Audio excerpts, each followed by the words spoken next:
Hello everyone, welcome back to my channel. So in this video we will be discussing about immunosuppressant drugs and the type of immunosuppressant drugs, and in this video mainly we will be discussing about calciurine inhibitors. Okay, so drugs which inhibit cellular or humoral or both the types of immune response, these are known as immunosuppressant drug. और कहाँ पे use होती हैं? They are used in autoimmune diseases and organ transplant.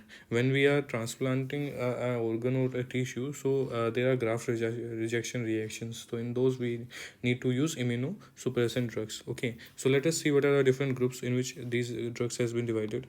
Okay, like calciurine inhibitors हो गया, mTOR inhibitors, anti-proliferative drugs, glucocorticoid, biological agent in which there are further different type like TNF alpha inhibitors, interleukin 1 receptor antagonist, interleukin 2 receptor antagonist, anti-CD3 antibody, and polyclonal antibodies. So most of them we have discussed in anti-cancer drugs. In this video we will be discussing about calciurine inhibitors. Okay, so let us see what is a normal response of how a immune response has been developed. Okay, and what are the site on which different immunosuppressant drugs can act.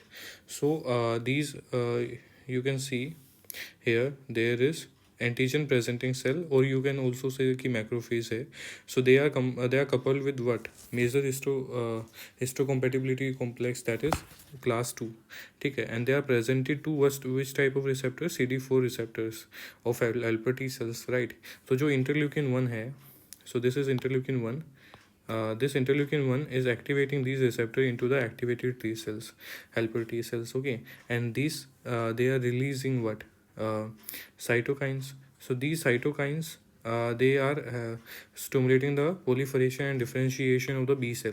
So this was the humoral response. Okay, in cell mediated immunity जो foreign antigen है that is processed and it is presented to CD4 helper T cell. Okay, which elaborate interleukin 2. Okay, and that is interleukins 2, this helper T cell that has send interleukin 2, and that is helping in activation of CTL, that is cytotoxic T cell.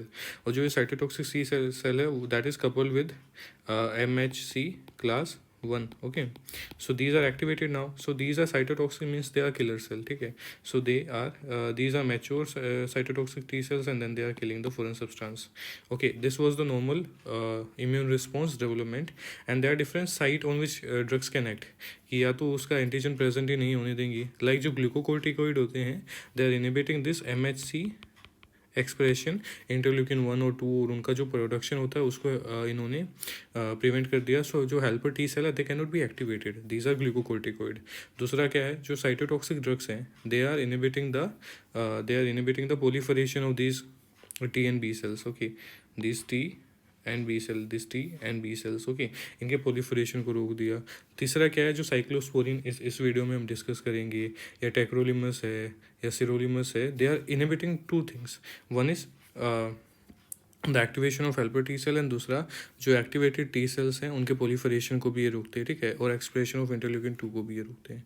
और जो antibodies like हैं म्यूरोमोनैब और CD3, ये specially bind कर जाते हैं दिन activated जो है हेल्पर टी सेल्स है, इनको बाइंड किया, इनके रिस्पॉन्स को इन्होंने प्रिवेंट कर दिया. So this was the normal immune response, how it is developed. और जो डिफरेंट ड्रग्स हैं वो किस किस साइट पे एक्ट कर सकते हैं, एक तो एंटीजन प्रेजेंटिंग सेल पे, दूसरा एक्टिवेटेड टी सेल्स पे जो इंटरल्यूकिन है उनके प्रोडक्शन को रोक दिया या फिर प्रोलिफरेशन को रोक दिया. Okay, that's how it is. So before discussing the drugs we can say कि जो जैसे कैल्सिन्यूरिन जो इनहिबिटर्स होते हैं उसमें we have two drugs. One is cyclosporine and दूसरा है टेक्रोलिमस. तो जो साइक्लोस्पोरिन और जो टेक्रोलिमस है वो कैसे एक्ट करते हैं वो इससे डिस्कस करेंगे. So this is macrophage. What is macrophage? Macrophage is an antigen presenting cell. Okay, इस पे कौन सा है ये क्लास? MSC क्लास 2 भी बोल लो, तो उस पर एंटीजन का ये होगा हमारे पास पेप्टाइड. तो ये that is gonna bind to this CD4 receptors तक ये चलेगा, इनको इसने प्रेजेंट कर दिया. So they are activating the T cells. ठीक है, टी सेल रिसेप्टर्स को एक्टिवेट किया.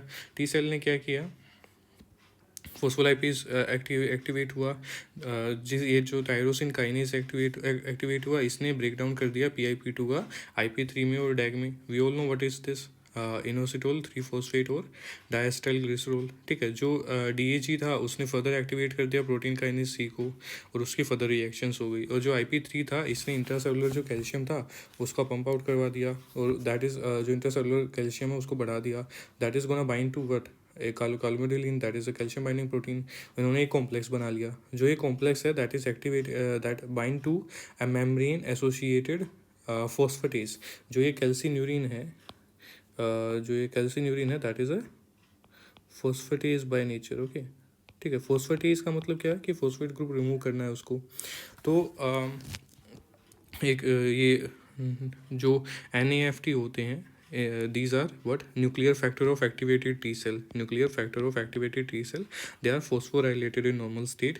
और ये जब तक ये phosphorylated हैं they cannot migrate।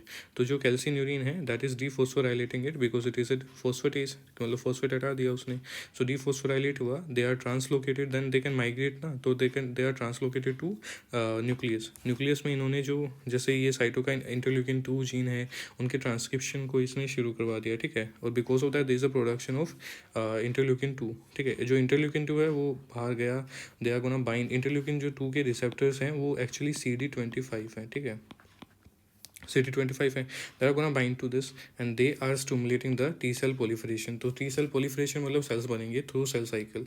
तो सेल साइकिल में कौन कौन से फेज है, G1 हो गया, S फेज G1 है, फिर S है, G2 फेज है, एक्सेट्रा, राइट।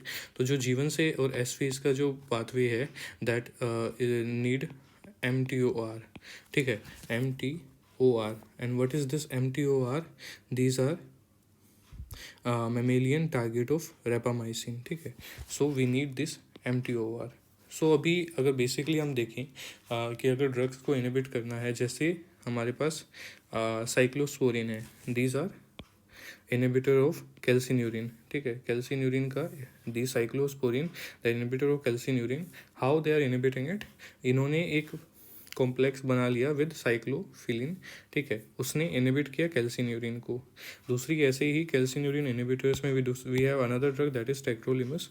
उसने डिफरेंस क्या किया कि उसने एफ का साइक्लोफिलिन की जगह एफ के BP, what does FK-BP means, FK-BP means FK506 binding protein, ठीक है। इसके साथ इसने बाइंड कर लिया, ये इम्यूनोग्लोबिन के साथ इसने बाइंड करके इसने सेम वही काम किया, कैल्सिन्यूरिन को इनहिबिट कर दिया। बाकी then there are another drugs, जैसे हम in for the video we will discuss की MTOR इनहिबिटर्स होते हैं, जैसे सिरोलिमस। उसने क्या किया, उसने सेम काम करना है कि हमें प्रोलिफरेशन रोकना है, but they are inhibiting the MTOR, okay, and they are also binding to the same FK-BP, ठीक है। लेकिन जो टेक्रोलिमस और जो सिरोलिमस है उनमें डिफरेंस क्या है कि बस जिसको ये इनहिबिट करते हैं, जैसे टेक्रोलिमस है वो कैल्सिन्यूरिन को इनहिबिट किया और जो सिरोलिमस है उसने MTOR को इनहिबिट किया, ठीक है। तो एक और क्या है कि जो MTOR होते हैं वो जो कैल्सिन्यूरिन होते हैं, कैल्सिन्यूरिन इनहिबिटर्स होते हैं, उनसे एक नेक्स्ट लेवल पे, क्योंकि अभी सेल का प्रोलिफरेशन हो सकता है ना, अभी जीवन से शुरू हो गया है, कैल्सिन्यूरिन में तो एक्टिवेट ही नहीं होने दिया इंटरल्यूकिन 2 को, okay. So that's how the immune responses. Now let us discuss the different drugs. So calcineurin we know, calcineurin inhibitor, these are decreasing the transcription of interleukin। अगर calcineurin ही नहीं बनेगा, calcineurin ही नहीं बना तो interleukin 2 ही नहीं release हो पाएगा, okay. So the first drug that is cyclosporin, it is highly selective immunosuppressant which markedly increase the success of organ transplant, okay। And how it does act, it enter the target cell we know and bind to cyclophilin, and this complex bind to and inactivate calcineurin। तो response of helper T cell to antigen stimulating जो response हुआ helper T cell की वजह से to the antigen, वो fail हो गया। It also enhances the expression of TGF beta. What is TGF, it is transforming growth factor beta, और वो इनहिबिटर होता है इंटरल्यूकिन 2 का। एक तो इंटरल्यूकिन 2 इसने बनने नहीं दिया, दूसरा क्या है, इसने एनहांस किया expression of transforming growth factor beta, that is already A inhibitor of interleukin 2, ठीक है। So cyclosporin it suppresses the cell mediated immunity and this prevent the graft rejection। जो cyclosporin है इसमें टॉक्सिसिटी कंपेरेटिवली टेक्रोलिमस के कम होती है, but it is nephrotoxic and these are the side effect we should remember। because the question has been asked in this. Hirsutism or hyperplasia of gum, hyperlipidemia, hyperuricemia, these are more common. बाकी toxicity भी होती हैं cyclosporin में, जैसे hyper calcaemia और वगैरह, लेकिन जो ये इफेक्ट होते हैं these are more in cyclosporine, ठीक है. And it is a standard drug for renal, hepatic, cardiac, bone marrow, another transplant. तो शुरू में इसको ओरली 12 आवर बिफोर, जब ट्रांसप्लांट करना है उससे 12 घंटे पहले इसको दिया, और तब तक कंटिन्यू करेंगे तब तक इसकी नीड है, ठीक है. अगर ग्राफ्ट रिजेक्शन फेल हो गया है तो उसको इमीडिएट आईवी से देना पड़ेगा, बिकॉज जो अगर ओरली देंगे तो bioavailability is very low. It is a drug of choice in, we should always remember drug of choice. It is drug of choice in steroid resistance nephrotic syndrome and ulcerative colitis और myasthenia gravis में भी ये use होता है, ठीक. Now the another drug that is tacrolimus, okay, it is also immunosuppressant, that is chemically different from cyclosporin, लेकिन जो mechanism of action है दैट इज सेम. इसमें डिफरेंस क्या था, इसने किससे बाइंड कर दिया था, एफ के बी पी से. एफ के बी पी का दोबारा बताऊँ तो फिल फॉर्म क्या था, एफ के 506 बाइंडिंग प्रोटीन, ओके. सो इसका डिफरेंस इज दैट कि ये केमिकली तो डिफरेंट है साइक्लोस्पोरिन से, लेकिन जो मैकेनिज्म ऑफ एक्शन है वो सेम है. क्यों, क्योंकि ultimately it is inhibiting what, calcineurin, right. So it is 100% more potent, मतलब इसकी एफिकेसी बोल सकते हैं that is more. So it bind to a different cytoplasmic immunoglobin protein that is label at FK 506 binding protein, but subsequent steps are same and inhibition of helper T cell via calcineurin we know. So जो tacrolimus है इसका administration we can give it orally as well, and IV से भी दे सकते हैं. और जो ओरल एब्जॉर्प्शन है दैट इज़ वेरिएबल और it is decrease by food. और जो टेक्रोलिमस है that is metabolize by cytochrome CYP3A4 and it is excreted in bile, okay. And tacrolimus है, it may be useful in patient whose rejection reaction is not suppressed by cyclosporin. अगर पहले cyclosporin use किया, why do we use cyclosporin first, क्योंकि जो tacrolimus है इसकी efficacy bye ज़्यादा हो लेकिन इसकी toxicity भी ज़्यादा है as compared to cyclosporin. तो पहले cyclosporin यूज़ किया, अगर if it is not suppressed by cyclosporin उसके बाद हम tacrolimus यूज़ किया.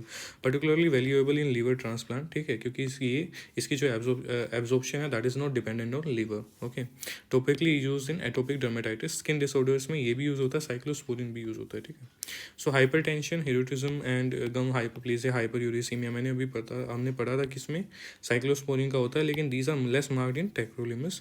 लेकिन जो ये बाकी की टॉक्सिसिटी मैं बताया था कि nephrotoxicity, hypercalcaemia, hepatotoxicity, neurotoxicity, hypercalcaemia, these are more in tacrolimus, okay. So that's all for this video. Thank you for watching. Please like and subscribe to my channel. Thank you.